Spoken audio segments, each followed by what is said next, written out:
성경 말씀에 보면 요한계시록 12장 9절 말씀에 보니까 이렇게 기록하고 있습니다. 큰 용이 내쫓기니 옛뱀 곧 마귀라고도 하고 사탄이라고도 하며 온 천하를 꿰는 자라. 그가 땅으로 내쫓기니 그의 사자들도 그와 함께 내쫓기니라. 이 말씀을 가만히 한번 보세요. 사탄이 누구라고요? 온 천하를 꿰는 자라고 했습니다. 온 천하를 꿰는 자. 그리고 성경에는 분명히 우리가 싸워야 될 대상이 누구인지 기록하고 있습니다. 에베소서 6장 12절 말씀에 우리의 씨름은 혈과 육을 상대하는 것이 아니요 통치자들과 권세들과 이 어둠의 세상 주관자들과 하늘에 있는 악한 영을 상대함이라 이렇게 기록하고 있습니다. 그래서 우리는 세상에 살면서 사람들과 경쟁 속에 살아가죠. 그것이 본질적인 영적 전쟁의 대상이 아니라는 겁니다. 싸움의 대상은 세상을 움직이고 조정하는 그 악한 영들, 사탄과의 싸움이 본질이라는 거예요. 이들이 우리의 싸움의 대상이라고 성경은 말하고 있어요. 세상에는요, 이 나라가 있죠. 각 나라가 있습니다. 그리고 나라 안에는 그룹들이 있어요. 그 나라에 소속된 다양한 단체나 회사나 가정이라는 그런 그룹들이 있습니다. 그 그룹들에는 대표자들이 있죠. 그리고 대표자들에 의해서 일사불란하게 막 여러 가지 일들이 진행이 되어져 갑니다. 정치인은 정치인으로서 일을 하고 직장인은 직장인으로서 일을 하죠. 국회나 법을 집행하는 그런 자는요, 새로운 법을 만들기도 하고, 그리고 법에 의해서 판단과 처벌이 행해지기도 합니다. 세상을 지배하는 자는요, 어떤 단체나 직장이나 가정에 이 대표자가 지배한다고 생각을 합니다. 하지만 세상과 온 우주는요, 하나님 손안에 있습니다. 그래서 이 세상 가운데 특히 사람의 심령 속에 기생하며 우리의 생각과 마음을 빼앗아 하나님을 믿지 못하게 하고요, 예수님에 대한 믿음이 나태해지게 하고 종국에는 지옥으로 이끌고 가려는 보이지 않는 세력, 사단에 의해서 우리는 조종당하고 있다는 거예요. 한 가지 기억할 것은 사탄은 우리 마음 가운데 기생한다는, 그래서 우리 마음을 장악하는 것이 사탄의 전략입니다. 그래서 욥기서를 보니까 하나님께서 사탄에게 내가 어디서 왔느냐라고 묻죠. 욥기서 1장 7절 말씀에 그때 사탄은 땅을 두루 돌아 여기저기 다녀왔다라고 말합니다. 왜 땅을 두루 돌아다니며 여기저기 왔다고 말합니까?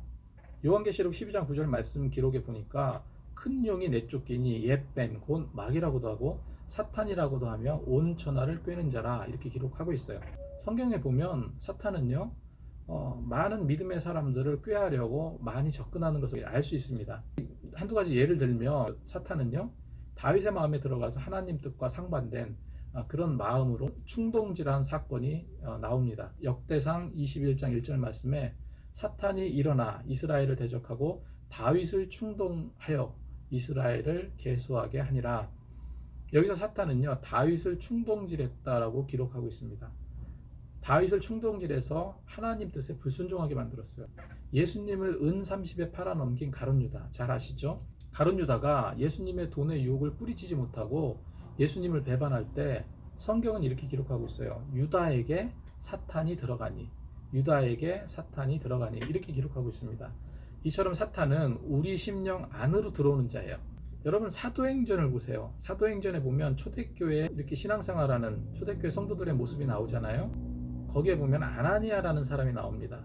근데 성령을 속이고 헌금을 가로챈 아나니아에게 베드로는 이렇게 말하죠. 사도행전 5장 3절에 어찌하여 사탄이 내 마음에 가득하여, 어찌하여 사탄이 내 마음에 가득하여 내가 성령을 속이고 땅값 얼마를 감추었느냐 이렇게 말하고 있습니다. 가만히 한번 생각해 보세요. 여기서 나오는 아나니아가 어떤 사람입니까? 아나니아는요, 무슨 온갖 나쁜 짓을 하고 극악무도한 죄를 지은 사람이 아니에요. 여기서 나오는 아나니아는 정말로 예수님을 잘 믿었던 초대교회의 한 성도입니다. 그런 아나니아에게도 누가 들어갔어요? 사탄이 들어갔어요. 사탄이 들어가서 그 심령에 사탄이 들어와서 마음을 장악해 버렸습니다. 그것을 성경에서는 아나니아 마음에 사탄이 가득하여라고 기록하고 있는 거예요. 여러분 사탄은요, 예수를 믿는 자건 아니건 그 심령, 그 마음을 장악하는 자입니다. 그것을 우리가 분별할 줄 알아야 돼요.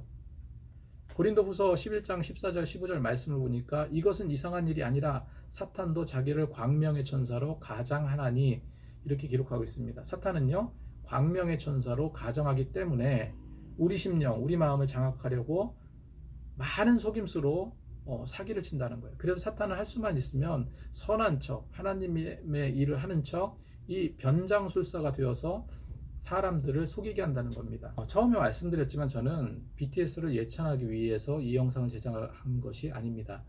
그렇다고 무분별하게 비판하지도 않을 거예요. 비판의 기준은 성경 말씀입니다. 예수님을 믿지 않는 분들 입장에서 이 내용이 다소 의외로 받아들일 수 있을 거라고도 생각이 들어요. 저는 예수를 믿는 기독교인이다 보니까 기독교적인 신앙의 시각으로 판단하는 것입니다. 이 점은 이해해 주시기 바랍니다. 하지만 믿는 자라면 저의 말을 공감하시리라고 믿어요. 그리고 또한 제가 설령 누군가를 비판한다 하더라도 성경적인 잣대로 현상을 비판하는 것입니다.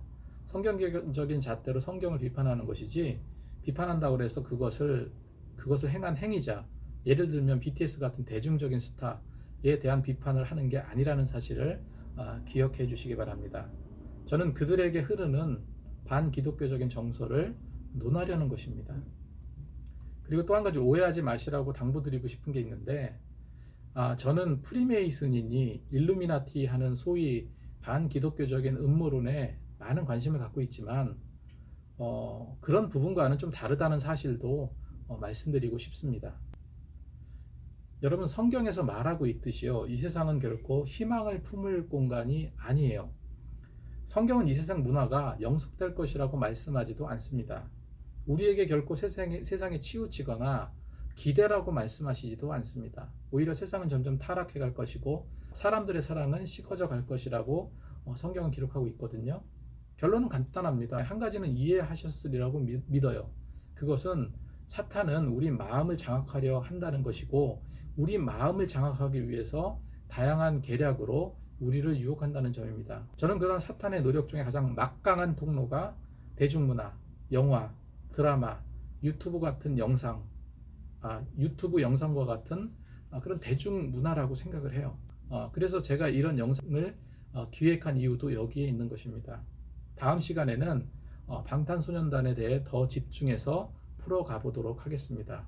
감사합니다.